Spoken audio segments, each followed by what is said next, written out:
உலகெங்கும் உள்ள ஜோதிட அன்பர்கள் அனைவருக்கும் மோசஸின் இனிய வணக்கம். ஸோ இன்றைக்கி இந்த மாதம் பார்த்திங்கன்னா பங்குனி மாத பலன்கள் தான் பார்க்க போகிறோம். ஏன்னா அந்த பங்குனி மாதம் அப்படின்னாவே பார்த்திங்கன்னா அந்த வசந்த காலத்தின் தொடக்கம்.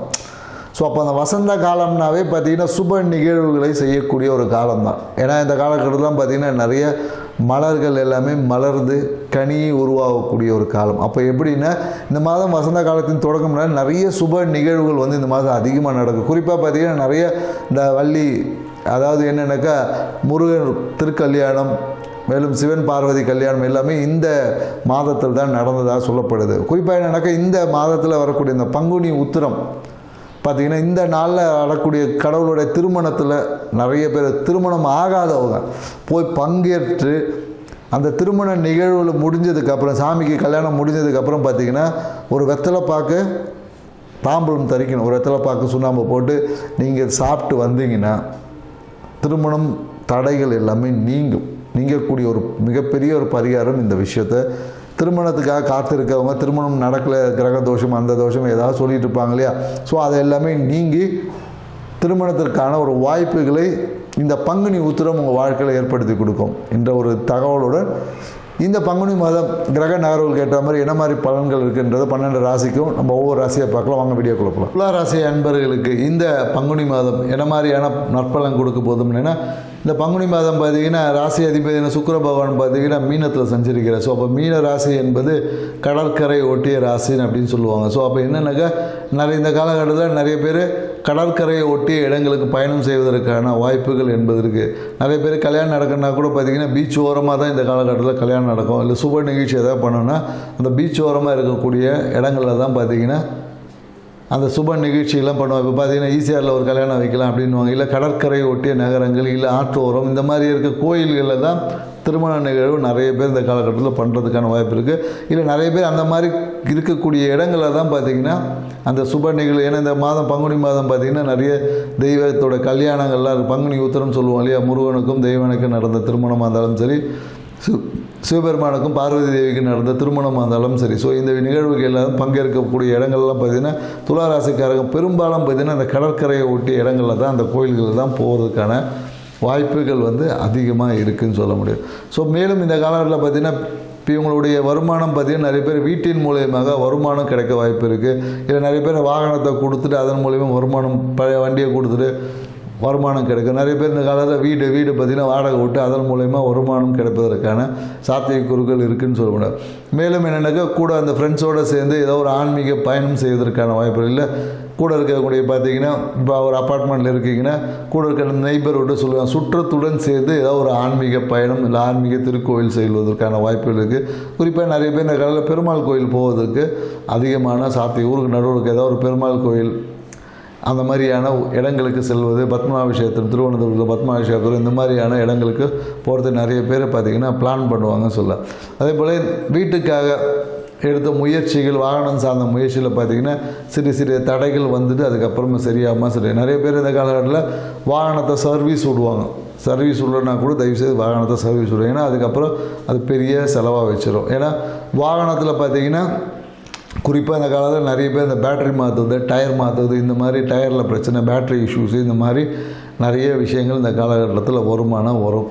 அதே போல் என்னென்னாக்கா மனம் பார்த்திங்கன்னா எப்போதும் அம்மாவை பற்றின சிந்தனை இந்த காலகட்டத்தில் அதிகமாக இருக்குன்னு சொல்ல முடியும். மேலும் எனக்கு அப்பாவுடைய சொத்து சார்ந்த விஷயங்கள் பார்த்திங்கன்னா நிறைய துளாராசிக்காரங்க யோசிச்சுட்ருப்பாங்க.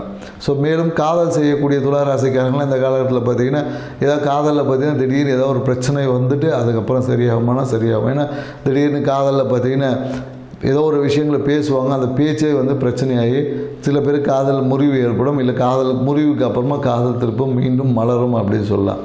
மேலும் என்னென்னாக்கா இந்த காலகட்டத்தில் உடல் சார்ந்த விஷயங்கள் நிறைய விட்டமின் டெஃபிஷியன்சி வந்து நிறைய பேருக்கு ஏற்படும். ஏன்னா இந்த வெயில் காலத்தினால உடம்புல பார்த்திங்கன்னா ஒரு சீரற்ற தன்மை இருக்கும். திடீர்னு பார்த்திங்கன்னா குளிர்ச்சியாக சாப்பிட்டா நிறைய பேர் கோல்ட் ஆகிடும், சூடாக சாப்பிட்டா பார்த்திங்கன்னா உடம்பு சூடாகிடும். ஸோ இந்த மாதிரியான விஷயங்கள் வந்து நிறைய இந்த காலகட்டத்தில் ஏற்படும். அதனால் பார்த்திங்கன்னா ஹார்மோன் இன்பேலன்சிங் பிரச்சனை, குறிப்பாக என்ன இருக்க எலும்புலலாம் ஒரு மாதிரி வலிக்குது, எலும்பு வீக்னஸாக இருக்க மாதிரி இருக்குது, ஜாயின்ட் பெயின்ஸு, இந்த மாதிரியான உடல் உபாதைகள் நிறைய துளாராசிக்காரர்கள் வருவதற்கு வாய்ப்பு இருக்குது. இது என்னென்னாக்கா உடம்புல ஒரு நீர்த்தன்மையை கொஞ்சம் சரியாக வச்சுக்குங்க. ஏன்னா நிறைய இந்த காலத்தில் ஒரு ஃபிட்னஸ்க்கான ஒரு விஷயத்தை ஆக்டிவிட்டியை பண்ணுங்கள். ரொம்ப டீஹைட்ரேஷன் ஆகாமல் உடம்பை பார்த்துக்குங்க. ஏன்னா வெயில் காலம் என்பது என்னென்னாக்கா நிறைய டீஹைட்ரேஷன் ஆகிடும். ஆனால் டக்குன்னு ஃபீவர் வரும். இல்லைன்னா உடனே ஒரு குளிர்ச்சியான டக்குன்னு போயிட்டு குளிர்ச்சியாக ஒரு ஜூஸ் குடிக்கும்போது பார்த்தீங்கன்னா டப்புன்னு சில பேருக்கு தலைவலி இந்த மாதிரியான உடல் உபாதைகள் எல்லாமே நிறைய பேர் துளாராசிக்காரர் வரும். அதனால் என்னென்னாக்கா எங்கேயோ புதிய இடங்களுக்கு போகும்போது ரொம்ப குளிர்ச்சியான விஷயத்தை உடனே குளிச்சா தலைவலியெல்லாம் வந்துடும். ஸோ சில பேருக்கு பித்தம் வந்து அதிகமாகும். ஸோ அதனால் அந்த மாதிரி விஷயங்களை கொஞ்சம் பார்த்துக்க. நேச்சுரலாக ஜூஸ் குடிக்குது, இளநீர் குடிக்குது, இந்த மாதிரியான விஷயங்கள் செய்வது வழியாக உங்கள் நோய் தன்மையை சரியாக்க முடியும். இந்த ஐஸ்கிரீம் குடிக்கிறேன், கூல்ட்ரிங்க்ஸ் குடிக்கிறேன், ஐஸ் வாட்டர் அப்படியே ஐஸ் க்யூப்பில் வச்சு அப்படியே குடிக்கிறேன், இந்த மாதிரி குடிக்கும்போது உடலில் வந்து அந்த வெப்பநிலை மாற்றத்தில் வந்து திடீர் மாற்றங்கள் வந்து கொஞ்சம் பிரச்சனைக்குரியதாக மாறும். இதனால் நிறைய பேருக்கு என்னக்கா யூரினரி கல் வர்றது, இந்த யூடிஐ பெண்களுக்கு வரக்கூடிய அந்த யூடிஐ யூரினரி ட்ராக் இன்ஃபெக்ஷன் சொல்லுவாங்க இல்லையா. ஸோ இந்த பிரச்சனைகளை இந்த வெயில் காலத்தில் கண்டிப்பாக துளாராசிக்கு வர்றதுக்கு அதிகமான வாய்ப்பு இருக்குது. அதனால தான் இதை நம்ம ஸ்பெசிஃபிக்காக உங்களுக்கு சொல்கிறோம். மேலும் என்னென்னாக்கா இந்த கலரில் அண்ணன் அக்கான்ற உறவுகள் வந்து ஏதாவது ஒரு பொருளாதார உதவி கேட்டு கொஞ்சம் டார்ச்சர் பண்ணுவாங்க.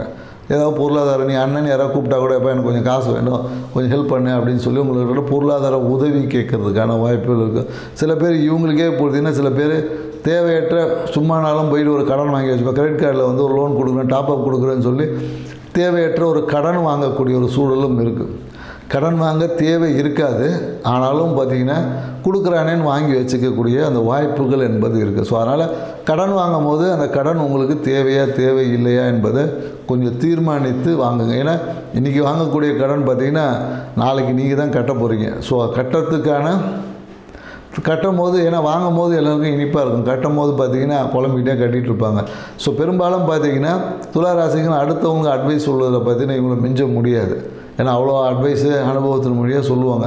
ஆனால் இவங்களோட சுய முடிவுகள் எடுக்கும்போது பார்த்திங்கன்னா நிறைய தடுமாற்றங்கள் இருக்கும். நிறைய சில விஷயங்கள் எப்பொழுதும் பார்த்திங்கன்னா நிறைய சீக்ரெட்டை உள்ளுக்குள்ளே வச்சுட்டு இருக்கக்கூடிய ஒரு ராசி பார்த்திங்கன்னா துளாராசியும் ஒன்று அப்படின்னு சொல்லலாம். ஏன்னா இவங்க பண்ணக்கூடிய எல்லா அந்த மறைமுக விஷயமே இவங்களுக்கு வந்து அதிகப்படியான ஒரு பயத்தையும் ஒரு ஜீரண குறைபாடையும் இந்த காலகட்டத்தில் ஏற்படுத்தி கொடுத்துரும். ஸோ அதனால் பார்த்திங்கன்னா நிறைய பேருக்கு இந்த சயாட்டிக்கா பெயின் வர்றது, புரியுதுங்களா. ஸோ காலில் அந்த தொடை பகுதியில் ஏதாவது பிடிப்பு, இல்லை சயாட்டிக்கா நர்வ்ஸ் பெயின், முட்டி வெளி இந்த மாதிரியான வருவதற்கு உங்கள் மனசில் இருக்கக்கூடிய ஒரு அழுத்தமான சூழல் தான் காரணம் என்பதையும் துளாராசிக்காரங்க கொஞ்சம் நினைவில் வச்சுக்கணும். மேலும் என்னென்னாக்கா தொழில் சார்ந்த சிந்தனை பார்த்திங்கன்னா தொழில் நல்ல ரீதியாக போகும். தொழிலில் எந்த ஒரு தடை தாமதம் எதுவுமே இருக்காது. தொழிலில் எதிர்பார்த்த நிறைய விஷயங்கள் வந்து ஜாதகம் தான் தடை பண்ணுவாங்க. ஏன்னா தொழில் வந்து சிறப்பாக இருக்குது, இவங்க தான் வந்து இப்போ வேணாம் அப்புறம் பண்ணிக்கலாம், நல்ல நேரம் பார்த்து பண்ணிக்கலாம், இந்த மாதிரி ஏதாவது ஒரு ரீசன் சொல்லி, ஏன்னா இவங்களுக்கு அந்த முடிவு எடுக்கக்கூடிய திறன் கொஞ்சம் தடுமாற்றமாக இந்த மாதம் இருக்கிறதுனால இவங்களுக்கு எடுக்கக்கூடிய அந்த முயற்சிகளை வந்து தள்ளி போடுவதற்கான வாய்ப்பு. இன்றைக்கி சொல்ல வேணாம், நாளைக்கு பேசிக்கலாம், அடுத்த வாரம் பேசலாம் அப்படின்னு சொல்லி ஏதாவது ஒரு ரீசனை சொல்லி தள்ளி போட்டுக்கிட்டே இருப்பாங்க. மேலும் என்னென்னாக்கா இந்த காலத்தில் அரசியல் சார்ந்த அரசு சார்ந்த விஷயத்தில் இருந்த தடைகள் எல்லாமே நீங்கி ஏதாவது ஒரு அனுகூலமான ஒரு விஷயம் என்பது ஏற்படும். அரசு விஷயத்தில் ஏதாவது கிடைக்கணும். இந்த பெனிஃபிட் வந்து பார்த்திங்கன்னா கொஞ்சம் தாமதமாக தான் கிடைக்கும். ஒரு சின்ன ஒரு தடை ஒன்று வரும், அதுக்கப்புறமா தான் கிடைக்கும். மேலும் வேலை விஷயத்துக்காக ஏதாவது ஒரு முயற்சி செஞ்சிங்கன்னு வச்சுக்கோங்க, இந்த காலத்தில் சின்ன தடைக்கு அப்புறமா நடந்துடும். ஸோ அதனால் வேலை சார்ந்த விஷயத்தில் இந்த காலகட்டத்தில் நிறைய பேருக்கு வேலை மாற்றம் இல்லை வெளியூர் போகக்கூடிய வாய்ப்புகளும் இந்த காலகட்டத்தில் துளாராசிக்காரர்கள். திருமணத்திற்கான ஒரு காலகட்டம், மனம் விரும்பிய திருமண வாழ்க்கை இந்த காலகட்டத்தில் அமைவதற்கான சாத்தியக்கூறுகள் இருக்குது. நடுவில் கொஞ்சம் சின்ன விஷயங்கள் தாமதம், டேட்டு கிடைக்கல, கல்யாண மண்டபம் கிடைக்கல அப்படின்னு சொல்லிட்டு டேட்டு கொஞ்சம் தள்ளி போகும். திருமண நிகழ்வு கன்ஃபார்ம் ஆகும், ஆனால் திருமணம் அந்த டேட் வந்து கொஞ்சம் தள்ளி போவதற்கான வாய்ப்புகள் தான் அதிகமாக இருக்குது. ஸோ அதனால் பெரும்பாலும் என்னென்னாக்கா திருமணத்திற்கு வந்து இந்த காலகட்டத்தில் துளாராசிகள் திருமணம் பண்ணாங்கன்னு வச்சுக்கிங்களேன், அம்மாவோ இல்லை மனசோ கொஞ்சம் தடையாக இருக்குல்ல, பழைய விஷயங்களை பேசி முன்னாடி ஏற்கனவே ஏதோ ஒரு விஷயத்தில் கொஞ்சம் திருமணத்தில் தடை பிரச்சனை ஏதாவது வந்திருக்கும், இல்லை அந்த விஷயத்தை நினச்சி யோசித்து திருமணத்தை இவங்களே கூட சில பேர் தள்ளி போட வாய்ப்பு இருக்குது. ஸோ அதனால் பழையன கழிதலும் புதியன போகுதலும் அது தையிலே முடிச்சாச்சு. ஸோ அதனால் ரொம்ப யோசிக்காதீங்க, அளவாக யோசிங்க, வாழ்க்கையை சிறப்பாக வச்சுக்கோங்க. நன்றி, வணக்கம்.